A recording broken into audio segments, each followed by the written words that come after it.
நாம இவ்வளவு திட்டங்கள் செஞ்சிருக்கோமே, இவ்வளவு சாதனைகள் செஞ்சிருக்கோமே. யோசிச்சு பாருங்க, ஒன்றிய அரசு, ஒன்றிய பாஜக அரசு நமக்கு துணை நிக்குதா? நமக்கான திட்டங்கள் கொடுக்கறாங்களா?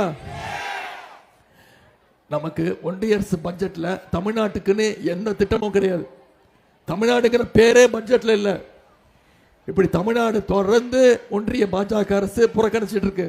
தமிழ்நாட்டை புறக்கணிக்கிற ஒன்றிய பாஜக அரசு தமிழ்நாடு புறக்கணிக்கணுமா வேணாமா? விரட்டி அடிக்கணும். அதுக்கான தேதி தான் ஏப்ரல் 23. இன்னைக்கு தேதி 8. இன்னும் 15 நாட்கள் இருக்கு.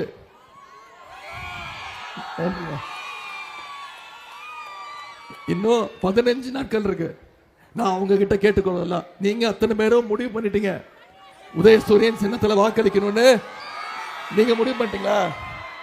நீங்க முடிவு பண்ணிட்டீங்க. பத்தாது, உதயநிதி வந்தாரு, வாக்கு கேட்டாரு, திட்டங்களை சொன்னாரு, வாக்குறுதி கொடுத்திருக்கிறாரு, கிளம்பி போயிட்டாரு, கலைஞ்சு போயிட்டோம். அப்படி போகக்கூடாது. அடுத்த 15 நாட்கள் காலத்துல நீங்க இறங்கி பிரச்சாரத்தை நீங்க செய்யணும்.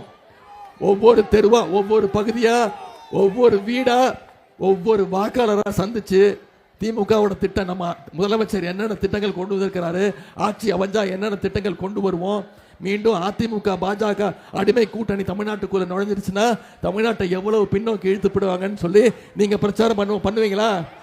அப்படி பண்ணீங்கன்னா நிச்சயம் இந்த கொளத்தூர்ல தமிழக தலைவர் அவர்கள் 1 லட்சம் வாக்கு வித்தியாசத்துல நிச்சயம் ஜெயிப்பார். செஞ்சு காட்டுவீங்களா?